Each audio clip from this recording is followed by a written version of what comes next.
పరిశుద్ధాత్మ దేవునికి అదేవిధంగా పరలోక దేవుని స్వరించిన మీ అందరికీ మా హృదయపూర్వక వందనాలు పిల్లరా.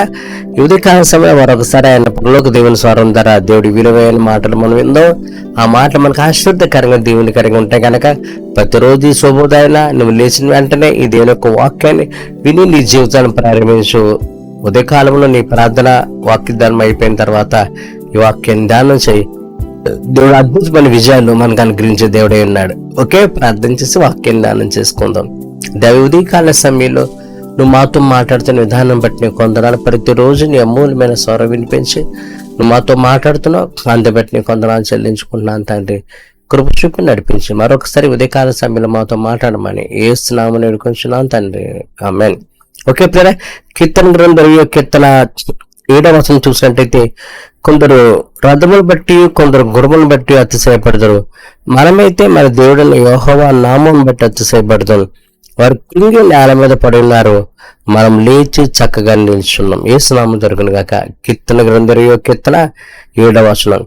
కొందరు దేని బట్టి అంటే కొందరు గుర్రాలు బట్టి రాజాలు బట్టి అతిశయపడుతున్నారటండి. అంటే దాని అర్థం ఏంటి?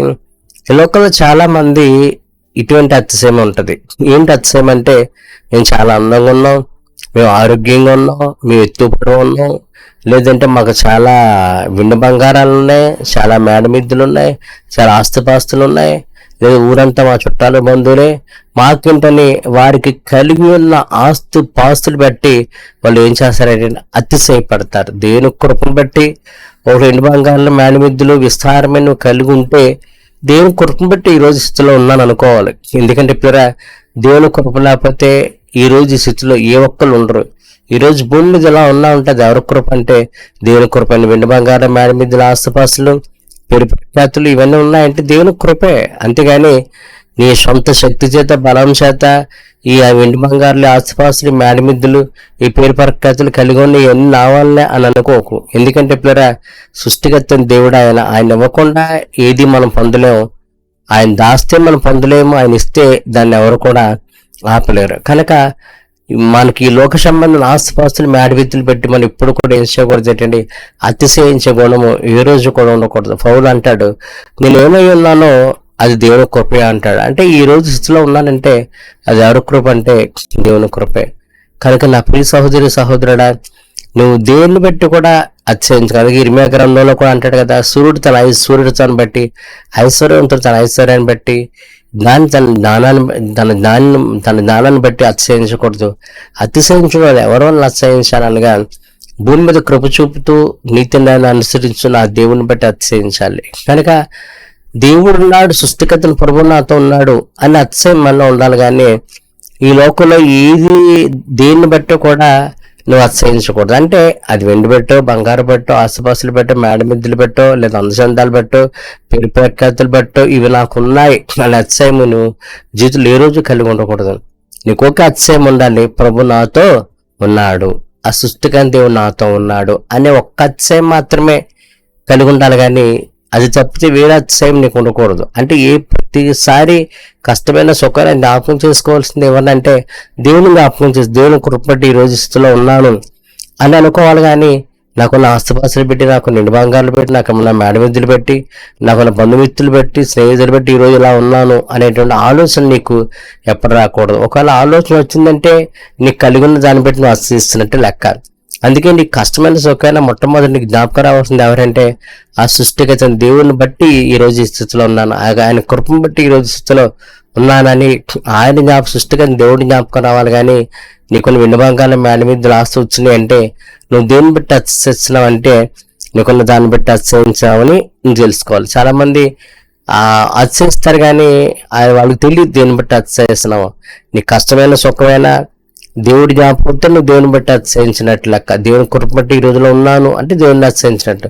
అది కాకుండా నాకు అది ఉంది, ఇది ఉంది, వెండి బంగారం ఆస్పత్రులు మేడ మీద ఉన్నాయి అని మనసులో అనుకున్నావు అంటే వాటిని బట్టి అతిశయించినట్టు లెక్క. కనుక దేవుడు ఎంత ఇచ్చినా దేవుని కృపను అనుకోగానే నీకు కలుగున్నది ఏది కూడా దాన్ని బట్టి ఈ రోజు స్థితిలో ఉన్నానని మాత్రం నువ్వు అతిశయించుకో. అది చాలా ప్రమాదం పిల్లరా. అలా అతిశయించారు. ఆశ విజయం వచ్చినప్పుడు దేవుడు శత్రువుల మీద విజయం గొప్ప ఆశిస్తాడు. ఎక్కువ సైన్యం వచ్చినప్పుడు దేవుడిని ఆశ్రయిస్తే దేవుడు విజయం ఇస్తాడు. తర్వాత కాలం ఆశ మీదకి సిరియా రాజు సైన్యాన్ని తోడు తీసుకొని ఈరొకరి మీదకి యుద్ధానికి వెళ్తాడు. మొదట పెద్ద సైన్యం వచ్చినప్పుడు దేవుని అడిగితే విజయం ఇస్తాడు. రెండోసారి చిన్న సైన్యం అతని మీదకి వస్తే దేవుని అడగకుండా మొదటి విజయంలో వచ్చిన వెండి బంగారాలని సిరియారాజుకి పంపి సిరియారాజు సైన్యాన్ని అడుగుతాడు. చూసారు, ఏమి లేనప్పుడు దేవుడు అన్నాడు. వెండి బంగారం వచ్చిన తర్వాత దేవుడు అని అనలేదు. వెండి బంగారం ఉన్నాయి కదా అని వాటిని సిరియారాజుకి అప్పగించి ఆ వెండి బంగారం ఇచ్చి సైన్యాన్ని సిరియారాజుని తెచ్చుకుంటాడు. అప్పుడు దేవుడు మాట్లాడతాడు, నువ్వు మతి తప్పి ప్రవర్తించేదివి, బుద్ధి లేని పనులు చేసావు. ఇస్తారు మన సైన్యం వచ్చినప్పుడు నన్ను ఆశ్రయిస్తే నీకు నువ్వు విజయాన్ని ఇచ్చాను కదా. ఈ చిన్న సైన్యం వచ్చినప్పుడు నన్ను ఆశ్రయించకుండా సిరియారాజుని ఆశ్రయించావు, ఇక్కడి నుంచి నీకు అన్ని యుద్ధాలు అని చెప్పేసి ఆశని దేవుడు గద్దిస్తాడు పిల్లరా. తర్వాత ఆశ జీవితము కాలుకి జబ్బొచ్చి బాధతోనే తన జీవితాన్ని ఏం చేస్తాడు, ముగిస్తాడు. ఏమీ లేనప్పుడు దేవుడు ఉన్నాడని బయలుదేరాడు. అన్ని వచ్చిన తర్వాత దేవుని పక్కన పెట్టాడు. నాకు వెండి ఉంది కదా, బంగారం ఉంది కదా అని వాటిని పక్క దేశపు రాజుకి ఇచ్చి అక్కడి నుంచి సైన్యాన్ని అరువు తెచ్చుకుంటాడు. చూసారు, ఏమీ లేనప్పుడు దేవుని బట్టి అతిశయించి అన్ని వచ్చిన తర్వాత దేవుని పక్కన పెట్టి వెండి బంగారం లే కదా నాటిని బట్టి అతిశయించాడు. తన జీవితంలో జీవితమే కోల్పోయే పరిస్థితి అతనికి వచ్చింది. కనుక ప్రియమైన వాళ్ళారా, మన జీవితాల్లో కూడా ఏమి లేనప్పుడు అతిశయం దేవుడు, అన్ని ఉన్నప్పుడు కూడా అతిశయం ఎవరంటే సృష్టికర్త దేవుడే. కనుక అన్ని వచ్చిన తర్వాత దేవుడి మీద ఉన్న నీ హృదయం, ఏమీ లేనప్పుడు ప్రభు మీద ఉన్న నీ హృదయం ఉన్న మనసు అన్ని వచ్చినప్పుడు వాటి మీదకి వెళ్ళిపోకూడదు. ఏదైనా చాలా మంది చేసే మిస్టేక్ ఏంటంటే ఏమీ లేనప్పుడు దేవుడు అంటున్నారు. దేవుడు అందరికీ ఆయన నమ్ముకున్నందుకు, ఆయనకు ప్రార్థన చేసేందుకు, ఆయన పట్ల విశ్వాసం కలిగి ఉన్నందుకు, తండ్రి బిడ్డలకు ఇచ్చినట్టుగా ఆయన విస్తారమైన ఇంటి బంగారం మేడమిద్దులు ఆస్తిపాస్తులు ఇస్తున్నాడు. అప్పుడు వీళ్ళ హృదయం మనుషులు ఏమైపోతుందంటే వృత్తుల ఆస్తిపాస్తుల మీద మేడమిద్దులు వెళ్ళిపోతుంది. ఒకప్పుడు దేవుడు ఉన్నాడు మాకేంటి అనుకున్న వాళ్ళు ఈరోజు ఆస్తులు ఉన్నాయి, అంతస్తులు ఉన్నాయి, బోళ్ళు మంది మాకు తెలిసి ఇంటి బంగారుల మేడమిద్దులు ఉన్నాయి అని వారు అతిశయము వారికి ఉన్న ఆస్తిపాస్తుల మీద పేరు ప్రఖ్యాతుల మీద ఇంటి బంగారమే వెళ్ళిపోతుంది. అది చాలా శాపం పిల్లరా.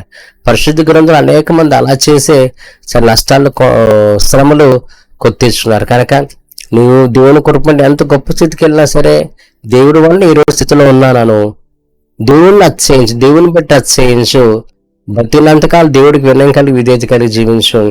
అంతేగాని నాకు దేవుని పక్కన పెట్టి అది ఉంది ఇది ఉంది అందుకని నేను బతుకుతున్నాను అందువల్ల ఇలా ఉన్నానన్న మాట నేను నోటప్పుడు ఎప్పుడు కూడా రాలేకు. అందుకే వాక్యం చెప్తుంది, గుర్రాలు పెట్టి రాజాలు పెట్టి అసహించేవాడు కుంగిరట, పడిపోయాడు కానీ లేవలేకపోయారట.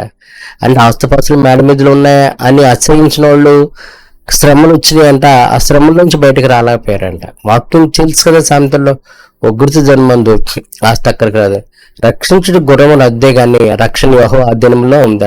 రక్షించడానికి యుద్ధానికి గుర్రాలు కావాలంట, కానీ రక్షణ గుర్రాల ఆధీనంలో లేదు, రక్షణ యెహోవా ఆధీనంలో ఉండాలి. అందుకే సామెతలు అంటాడు, యుద్ధములకు గుర్రములు అద్దు, గుర్రములు కావాలి కానీ రక్షణ యెహోవా ఆధీనంలో ఉంది. అదే సామెతల్లో ఉగ్రధన్ మంది వారు ఆస్తి అక్కడకు రాదు. అలాగే ఈ లోకల్ వెండి బంగారం అవసరమే, కానీ వాటిని బట్టి విజయం అనేది రాదు. అవి వెండి బంగారం కూడా ఇచ్చేది ఎవరంటే సృష్టికర్త దేవుడే. కనుక ఈ లోకల్ ఆస్తిపాస్తులు బట్టి అతిశయించారంట, వాళ్ళు కుంగు నేల మీద పడి ఉన్నారట.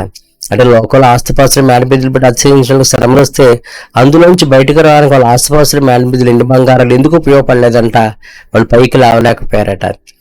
అయితే వాక్యం చెప్తుంది, దేవుని బట్టి ఎవరైతే అతిశయించారో వారి గురించి వాక్యం చెప్తుంది, మనమైతే లేచి చక్కగా నిల్చున్న ఏ శ్రమ దొరకను గాక. సృష్టికర్త దేవుని బట్టి ఎవరైతే అతిశిస్తారో పిల్లరా వాళ్ళకి శ్రమలు వచ్చినాయి, కానీ దేవుడు మాకున్నాడు అని కష్టమైన సుఖమైన దేవుని జ్ఞాపకం చేసుకొని దేవుని వాక్యాన్ని వినయం కలిగి విధేయత కలిగి దేవుని బట్టి అతిశయించే బిడ్డలు వారికి వచ్చిన శ్రమల నుంచి లేచారంట, చక్కగా నిల్చున్నారంట. చూసారా పిల్లరా ఎంత అద్భుతమో. కనుక నా ప్రియ సహోదరుడా, బతికినంతకాలం అత్యం దేవుడే ఉండాలి, కానీ ఏమీ లేనప్పుడు దేవుడే ఉండి అన్ని వచ్చిన తర్వాత దేవుని పక్కన పెట్టి ఆస్తుంది మేడ మీద నాకేంటంటే అహంభావం గర్వం నీళ్ళు వస్తుంది, నీకు చాలా ప్రమాదము, నీకు చాలా కష్టాలు నష్టాలు శ్రమలు తెచ్చిపెడుతుంది. కనుక ఏమీ లేనప్పుడు ఎట్లాంటి వినయం విధేయత కలిగి లోబడి బతికేవో అన్ని ఉన్నప్పుడు కూడా దేవునికి అదే వినయం విధేయత కలిగి జీవించు.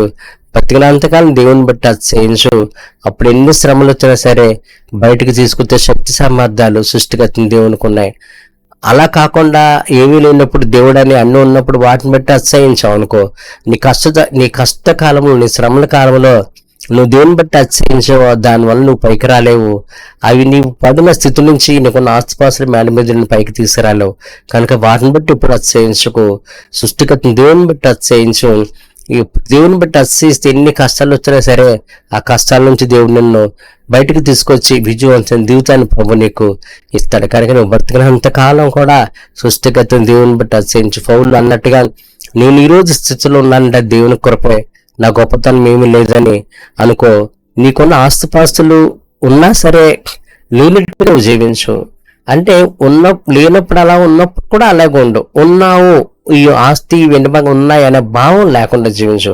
అదే దేవుని బట్టి అతిశయించడం అయితే. అలా జీవిస్తే గొప్ప ఆశీర్వాదాలు నీకు బ్రతికినంత కాలం ఉంటాయి. అటు గొప్ప ఆశీర్వాద జీవితం మనందరూ పొందుకోవాలని ఆ ప్రభువు కోరుకుంటున్నాడు. ప్రార్థన చేద్దాం. ఉదయకాల సమయంలో నిజమే అనేక సార్లు తెలియకో తెలుసో మేము తప్పులు పొరపాట్లు చేస్తుంటాం తండ్రి. ఏమి లేనప్పుడు ఎన్ని బట్టి అతిశయిస్తాం.